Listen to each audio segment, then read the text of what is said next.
Þá höldum við áfram hérna í föstudagsþættinum og nú ætlum við að snúa okkur að íþróttum. En á sumardaginn fyrsta þá fer fram fyrsti leikur í umspili laust sæti í Ólistdeild kvenna. Þar eigast við sameiginlegt lið KA og Þórs og FH í handboltanum. Og KA Þór hefur leikið í fyrstu deild, næst efstu deild í vetur og staðið sig ótrúlega vel, lentu í öðru sæti í deildinni og þess vegna komnar í þetta umspil. Ja, Katrín, áttu þið von á þessum góða árangri í vetur? Já, ég myndi segja það. Þótt að kannski aðrir hafi ekki haft trú á því, þá held ég að við höfum bara haft ótrúlega mikla trú á því sjálfar og ætluðum okkur kannski bara upp, já. Og já, leið og kannski þetta fór aðeins að rúlla, þá var ekkert til fyrirstöðu nema við myndum bara klára þetta.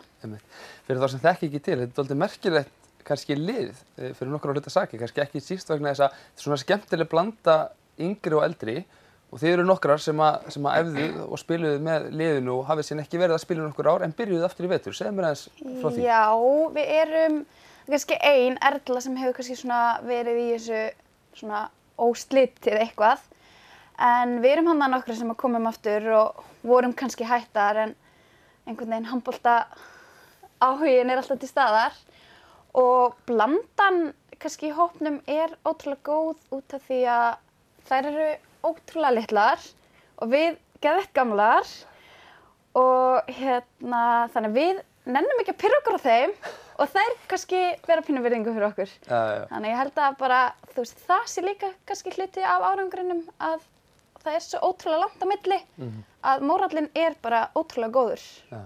Ertu sammála þessu Aldís? Hvernig upplifið þið þetta sem svona yngri eruð? Já, ég mjög sammála sko. Mér finnst mjög gott að hafa svona eldri sem getur bara sagt eitthvað til og svona. Já, heldur að það hafi skipt miklu máli upp á gengið í vetur? Að fá þær? Já, mjög mikið. Þær eru líka alveg mjög góðar, þannig að...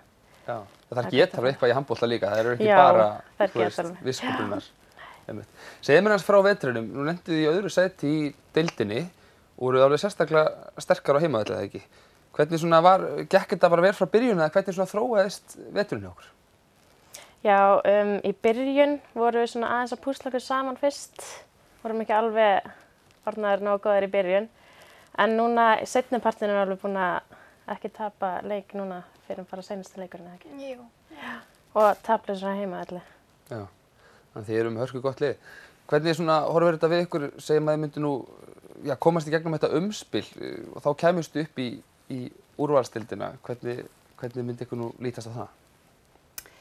Sko, kannski fyrir mig séð það alveg kannski svona stórt skref sko, þetta tekur tíma og eitthvað svoleiðis, en ég held samt að við bara erum með það sterkt lið og bara ef við myndum bæta kannski við aðeins styrkja okkur, þá eigum við bara full erindi þarna. Það í Ólís eru kannski svona 4 lið sem eru kannski í öðrum klassa heldur en hinn en mér finnst við alveg eiga bara fullt erindi þarna og bara þurfum kannski bara að leggja aðeins meira á okkur og það eitthvað sem við getum alveg gert. Einmitt. Svo hvernig hefur þetta verið í vetur? Nú þetta náttúrulega miklu meira en bara það að mæta á æfingar, þú veist, einu sinni tvisvar í viku. Þetta eru ferðalög og náttúrulega stífar æfingar og svona. Hvernig eins og fyrir ykkur þegar þið byrjuðuð aftur að æfa að fara í gegnum þetta allt saman? Þetta heilmikil vinna. Já, þetta ótrúlega mikið vinna og í rauninni kannski miklu meiri vinna heldur en manni fannst þetta alltaf. Maður fór bara í rútuferðir og það var ógeðslega gaman en núna maður aftur á 18 og bara fyrir rútuferðir og ég meina það eru mest lætin í okkur gömlu í rútunum af því að við erum bara lausa við börnin og þetta ógeðslega skemmtilegt og en þú veist, maður á bara góða að og þetta bara hefst allt á endanum. Aldís, þú hefur verið dálítið mikið í verið í landsliðsverkefnum og svona kannski með efnilegri leikmönnum liðsins. Þú varst valinn hvað best í fyrra og efnilegust líka, ekki satt? Jú. Hvert svona stefnir þú í boltanum? Ég stefni nú bara að vera í atvinnumennskunni sko. Að reyna að komast eitthvað út að spila. Já, það ekkert flókið. Nei. Og væri væntanlega mjög gott skref fyrir þig og ykkur að komast náttúrulega þá upp deild. Já. Það talsverður munur á milli deildana eða hvað, svona styrkleikalega séð? Já, hraðari bolti eða bara í Ólís-deildinni. Aðeins hægari hjá okkur. Einmitt.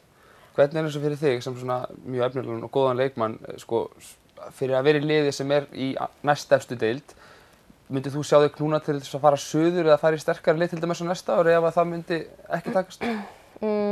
Já, ég ætla nú samt að klára skólan fyrst. Ég á 1 ár eftir, en svo myndi ég klárlega að fara suður ef við myndum ekki komast upp.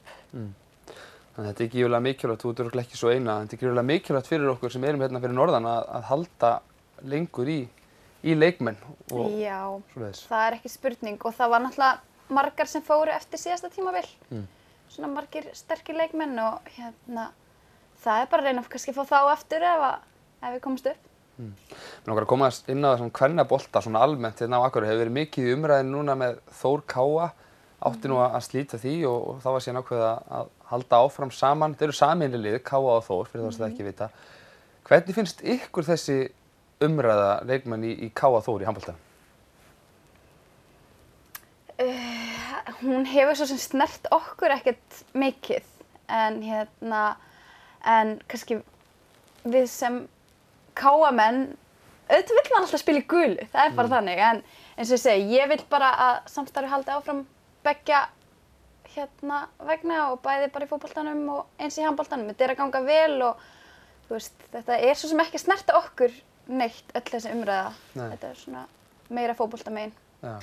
Haldið að það væri grundvöllur fyrir því að hafa 2 lið til dæmis í handboltanum? Nei, ég held að myndi ekki geta mannað upp einu sinni, sko. Nei. Í kvennahandboltanum allavega. Nei. Þannig þetta er kannski bara algjörlega nauðsynlegt að hafa þetta svona. Já, Einmitt. ég held það. Já. Og svo er þetta umspil núna á sumardaginn fyrsta, þá er á móti FH. Segðu mér aðeins frá þessu, hvernig virkar þetta umspil? Hvað er þetta margir leikir og svoleiðis? Þetta sem sagt, fyrstir mann sem er að vera á móti FH, þá er þetta max 3 leikir, þá þarf að vinna 2 og við ætlum bara að reyna að spila sem festa leiki. Og ef við vinnum það, þá förum við sem sagt í undanúrslit, í rauninni bara í úrslit sætið og þá þarf að vinna 3 leiki til að komast upp. Já, þannig að þetta er ekki bara móti FH, þú spilar líka móti einhverjum öðrum. Já, þetta eru sem sagt 4 lið í þessu umspili. Já, einmitt. Hvernig metið þið möguleikana? Ég tala bara nokkuð góða. Já, Hvernig hefur gengið á móti FH eins og ég veitur? það gengir bara mjög vel. Við gerum jafntefli úti Já. og svo unnum við þær hérna heima. Já, einmitt. Já, það er koma skítrættar við okkur á fimmtudaginn. Og þetta er ykkar heimaleikur á fimmtudaginn Já. og heimavöllurinn hefur verið ansi sterkur hjá okkur. Skinnið þið mikinn áhuga í bæjarfélaginu á handboltanum og ykkur?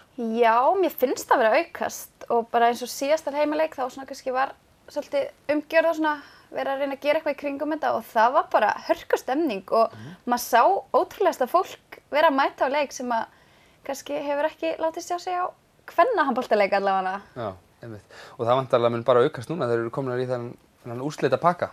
Já. Heyrðu, glæsilegt. Ég óska ykkur bara góðs gengis á fimmtudaginn, Aldís og Katrín og hvet alla til að mæta á leikinn og leikina. Gangi ykkur vel. Takk fyrir. Og við höldum hérna áfram í föstudagsþættinum eftir skamma stund.